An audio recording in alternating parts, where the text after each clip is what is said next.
So today we're doing a video that I've been wanting to do for a long time but keep putting off because I just don't feel like I'm good enough to do it, so we're gonna do it anyway. I love Brooke and Laboon. I think a lot of people, Brooke's backstory and Laboon's entire story, Oda did a good job. It hits us so hard. And in this video, I want to spend some time talking about their story, talking about how their story, their relationship really encompasses what One Piece is about, as well as a little theory that I have that they kind of are the answer to the One Piece, as well as their story is really not done and they're essential to our ending of this series. I do have timestamps if you want to jump around, but we're going to start off by talking about Brooke and Laboon's story. Back before we joined our journey with Brooke, he was once a member of the Roomba Pirates. This group of pirates encountered a baby whale and they decided to play their favorite song for him. And that whale, followed them around. They developed an amazing relationship with him and he kind of became a part of the crew, a part of their family. But they needed to travel through the Grand Line and baby Laboon was too small to be able to travel these treacherous waters at this point in his life, so they left him behind, promising that they would return to him one day. They left him behind with the lighthouse keeper Crocus, and on their journey, unfortunately, some of the crew members got sick, including the captain, which then eventually made Brooke promoted to being the new captain of this pirate crew. But then they encountered another group of pirates who they fought with, and it turns out that they had coated their swords with poison, so our crew members that survived the attack were poisoned and still died. So one by one, the final members of this crew died, but before doing so, Brooke decided to record them playing this song one last time so that he could present it to Laboon one day. Because of Brooke's devil fruit, he was able to return to his body, now a skeleton, but his shadow had been stolen by Moria, and so Brooke was stranded on a rudderless boat, unable to leave the area that he was in because he couldn't leave until he got his shadow back, but he couldn't get to the shadow because the boat was a bad times for all. I have no right to believe he'd still be waiting for us, but if he were, how sad would it be, still thinking we have all betrayed him, and yet still waiting for us. After 50 years of floating alone at sea and being surrounded by nothing and no one but water and the bodies of his comrades, and really no hope for change in this solitude, the one thing that Brooke had to hold on to was his hope, his desire to one day return to Laboon. Laboon has been waiting for the Roomba Pirates this entire time, and it's devastating that he has. I mean, we feel for this poor, sad whale who's desperately trying to get to his family, harming himself to try to get to them. That kills us. But he at least wasn't alone. He had Crocus there caring for him, loving him, meeting his needs, making sure he didn't kill himself over this plight to get to his family. Brooke didn't even have that. And in this dire situation where he was isolated and alone and there was no hope of changing that, the one thing that allowed him to hold on to a shred of his sanity was the hope of one day being able to get back to Laboon and fulfill his promise. When we first meet Brooke, we see how 50 years alone at sea has really affected him. His ability to appropriately interact with other people has completely deteriorated. From burping and farting at the dinner table and banging his cutlery on the table, demanding food, eating in such a sloppy way that the food is everywhere, asking people when he first meets them for a loan. I mean, his general social skills are horrible. Plus, we have the infamous and long-lasting panty joke. And this is actually my biggest qualm with this character. I think that the many, many ways that he is unable to interact with people appropriately is such a tragic reminder of how much he has unraveled and how much of himself that he has lost 50 years isolated at sea in a hopeless and desperate situation. Oda just kind of abandons the majority of this nuance and instead swaps it out with just clinging to that one joke, which I think is the least funny part of this humorous depiction of his unraveling. It's really a shame. It's really a shame that Oda didn't stick with all the things and instead just swapped it out with this one. Joining the Straw Hats provided Brook with not only a way off of this stranded ship, but they also they helped him get his shadow back, and they told him that Laboon was still alive and well and waiting for him. They didn't just meet his physical needs, they provided him with hope, and they made him glad that he lived all these years in absolute torture. They essentially gave him a reason to live and not just survive. And since Brook has joined our crew, he has shown loyalty to them from the start. From Thriller Bark, where he was fighting side by side with our crew the entire time and helped them get out alive, to when Kuma was pawpawing everyone away, and Brook said that he would protect this crew even if it killed him, even if it took away his second life. He had just met them and he was already putting his own dream on the line for the sake of this crew, just like everybody else was doing from the get-go. He had the level of loyalty and of value for this family that everyone else has. Not only that, but Brook has proven himself to be an essential member of this crew since he joined. There have been times that we wouldn't have succeeded without him, like facing Big Mom's crew and using his soul magic, getting everyone out of captivity in Fishman Island, breaking Big Mom's picture on Whole Cake Island, stealing the poneglyphs and hiding them in his soul, taking on Daifuku, I don't know how to say his name, but taking on his fleet with Carrot. There are so many times where Brook has been an essential part of our success. We would have failed without him. I love this character so much. So what? Why? What do I care? Like, great. I could make a video about all of these crew members, about their tragic backstory and about how great they've been for the crew, how loyal they are, how much they've sacrificed themselves, how much we wouldn't have gotten out of certain situations without them. So why? Why this video? What is One Piece about?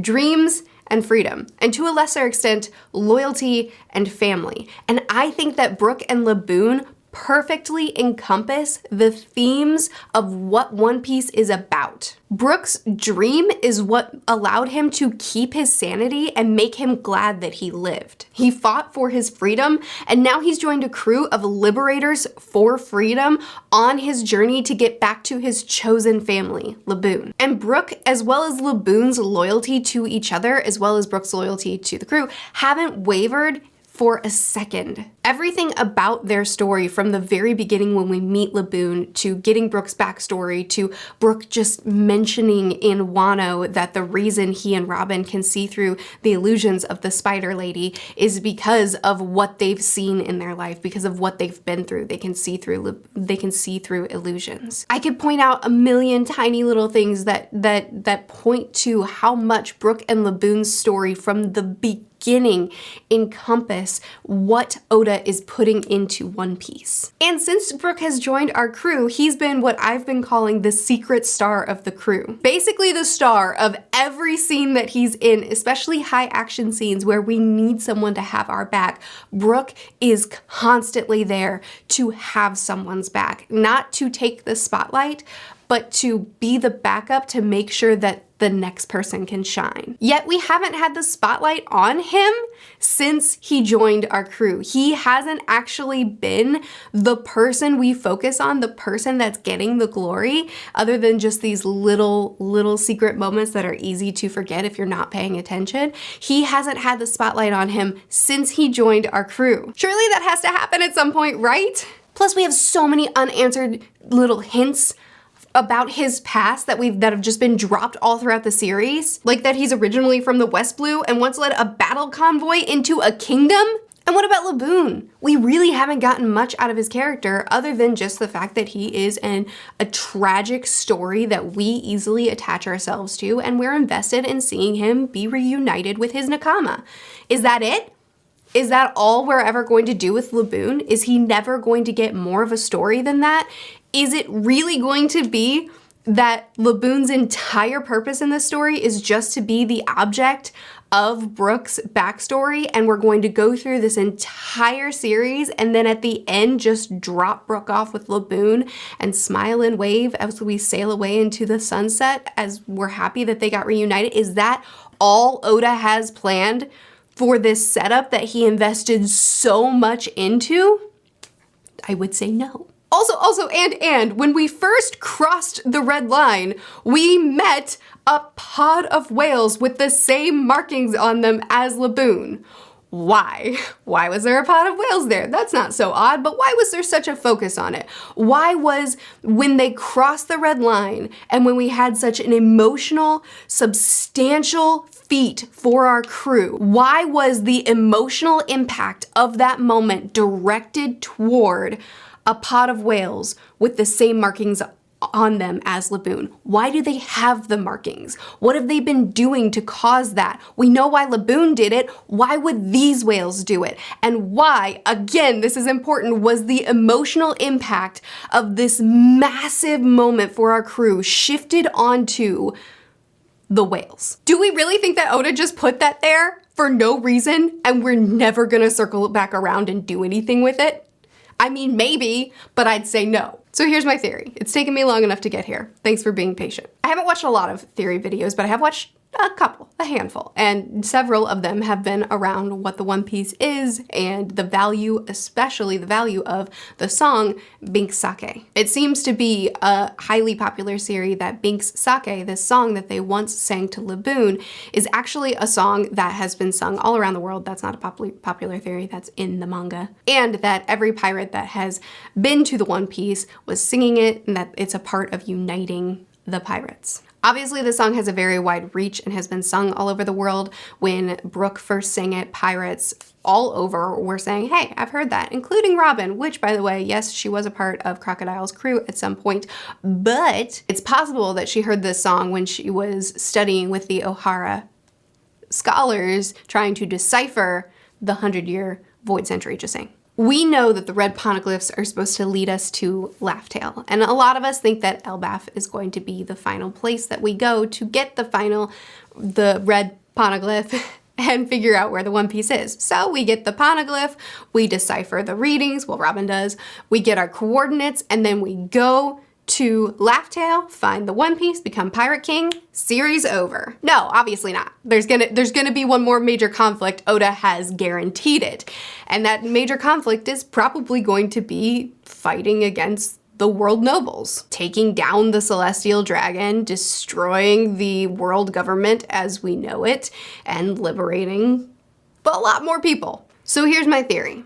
Laugh Tale is in the All Blue, the place where the north, east, south, and west seas connect. That is located in the center of the red line, roughly underneath where the castle of the world nobles is. This pod of whales that seems completely random but has to have some significance, I believe their home is in the All Blue. The reason Laboon, this baby whale that got separated from his pod, got so attached to the Rumba Pirates is because of their song, because they sang the song that these whales have known their entire lives, because pirates have been sailing past the All Blue and past the One Piece Laugh Tale for as far back as we know. The center of the sea, where all four seas touch, where they all meet, where pirates from everywhere have probably circled or sailed past and sung this song that is clearly significant to this world, that clearly has a worldwide reach. These whales have been hearing their whole lives because that is their home. Whales have really long lifespans anyway, or at least a lot of them do, and if Oda says these whales happen to be 1,000 years old, we'll all just nod and say, yeah, that makes sense. It's not an uncommon idea that the red line was created probably during the Void Century, and that it's manufactured, that it's not natural. I like to think that these pods have been bashing against the red line because they can't complete their migration pattern because the red line has been blocking their way to Laugh Tale. The instincts they have make them want to get to the other side of the red line, like sea turtles that always find their way home even if the land has changed. So our crew now has two objectives. They want to get to Laugh Tale, which they now have the coordinates for, and the whale whales are confirming to them that yes, there is something on the other side of here that we must get to. 2, they realize this is Laboon's family that he was separated from, and now they want to not only reunite Brook with Laboon, but Laboon with his pod. Now this is where it gets pretty wibbly wobbly, because obviously I don't know where the entrance to Laugh-Tale is. I don't know how Roger got there. I assume there is a way to get there without destroying or even harming the Red Line, because Roger got there. When you're bigger, you can go anywhere. It feels like one of those lines that means nothing, that we don't think about, but actually Oda is going to come back around and that line will someday be really, really significant. I like to think that Laboon essentially being a cyborg at this point, thanks to Crocus, is relevant to, like, is an essential part of the plot and not just feel bad for him. He's been damaging himself to the point that he would have killed himself if this lighthouse keeper hadn't helped him out. But actually, this is all going to become really relevant to the plot. And we already established that the Going Merry wouldn't be able to survive inside of Laboon because of the acids of his stomach. But Franky's addition of the Wapool protection would actually probably solve that problem too. So I like the idea of us traveling in the belly of a whale to get to the all blue Laugh-Tale, the One Piece. And I also really like the idea that on our way to the One Piece, as we're traveling to get there, Brook is playing his recording of Binks Sake to him. I also think that it's possible that once Luffy gets there, he realizes that the Red Line was manufactured, that it was never meant to be here, that the 4 seas were never meant to be divided and separated. That just like Impel Down and the Gates of Justice were manufactured probably during the Void Century, that this too was manufactured, and that all the weird occurrences that happen in the Grand Line, like the weird weather changes and the currents that are completely unpredictable, and all the things that make the Grand Line near unnavigatable are because of this unnatural disruption in the Red Line to what the ocean is meant to be. And I mean, Roger came at the wrong time, right? Maybe the reason it was the wrong time is because when Roger got there, he realized that the Red Line had to come down and that he didn't have the resources or the abilities to be the one to make it happen.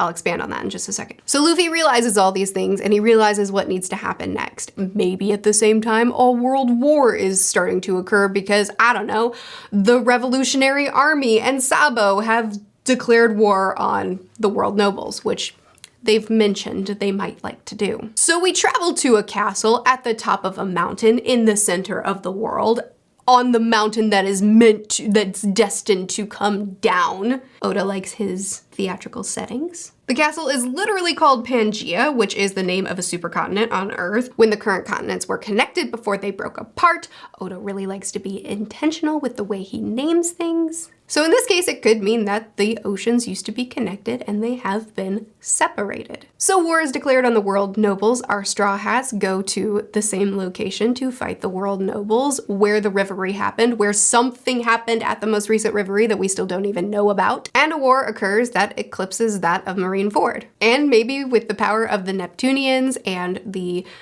ancient weapons, including maybe the Mermaid Princess's orders. All these things in a very Oda magnificent fashion will bring both the world nobles and the Red Line down. In doing this, Luffy will be reuniting the whales with each other and with their home that they've been trying to get to. He will also be uniting the oceans, and he will also be fulfilling the prophecy of destroying Fishman Island. Ideally, this would happen in conjunction with the fishmen no longer being discriminated against and being able to live in harmony among the humans, which I believe we've already laid the ground for with Queen Odaheim's sacrifice, as well as that now coming full circle with the celestial dragon that she saved years and years and years ago, now fighting for them. I also really like the idea that he did all this as the Pirate King. He got to Laugh-Tale first, found the One Piece first, and then realized that he still had this final battle that he had to do in order to truly liberate the world in the way that he's meant to do. So he enters the final battle that will eclipse Marineford, goes up against the world nobles, the final boss of the series, as the Pirate King. I really like that. And this is my favorite part of the theory. What if in Luffy fulfilling his destiny and fulfilling his dream, he also in one fell swoop fulfills the dream of everybody on the crew that's still left to fulfill theirs. When Luffy finds the One Piece, he also helps Brook to be united with Laboon, the last of his family. Sanji to find the All Blue. Nami to get the last location she needs in order to make her map. And Jinbei to unite the humans and the fishmen in a way that they are no longer discriminated against. There will be Straw Hats whose dreams will be accomplished along the way. Frankie has already built a ship that helps them to get through the Grand Line. He's already built the perfect ship for them. Robin will discover the history of the world and learn what happened in the Void Century. Zoro will become the greatest swordsman, whether it be here or in the final battle. He'll gain that title, I don't know, but he'll get it. Usopp has already become a great warrior of the sea. That's accomplished, but I don't know, maybe he'll feel like it's been accomplished once he finds the One Piece or once he has his moment in the final battle. There will be a chance for every Straw Hat to have their moment, but I think there will be Straw Hats that I just don't like the idea that at the end of the series, after Luffy gets his dream and after a couple of the Straw Hats get their dream along the way, then we kind of just tack on, by the way, then we drop off Brook with Laboon. By the way, Sanji goes off to find the All Blue. By the way, by the way, by the way. I don't like these tacked on endings. It doesn't feel very Oda-esque for me. He's very theatrical in his storytelling, and having this symphony of the majority of the crew or even all of the crew gaining their dream, accomplishing their dream in the same moment or within the same span of time, all kind of together, I don't know, that's really beautiful to me. Seems like something Oda would do. That one dream really couldn't be accomplished without the next. Jinbei couldn't have successfully united the fishmen with the humans in a way that they're no longer discriminated against unless their home had been destroyed when the Red Line was destroyed. Nami could have never finished her map if she didn't find, yes, Laugh Tale, but also the All Blue. Sanji finds the All Blue at the same time that everybody else finds their thing right there in the same place. And they needed each other to do it, not just because they sailed together, but because all their dreams relied on each other in some way. I think that no matter what the One Piece is, whether it's sake, like a lot of people theorize, or if it's an ancient weapon, or if it's a tool to be able to take down the world nobles, whatever the One Piece is, I think that it'll be cool. Oda's gonna make it fun. But if they all find their dreams in the same place together as Nakama, I don't know, I think that it would be the most satisfying thing. I don't know. All this could be wrong. Everything that I say could be completely off. But I do think that Oda has more planned for Brook and Laboon than what we've seen so far. I don't think their story is done.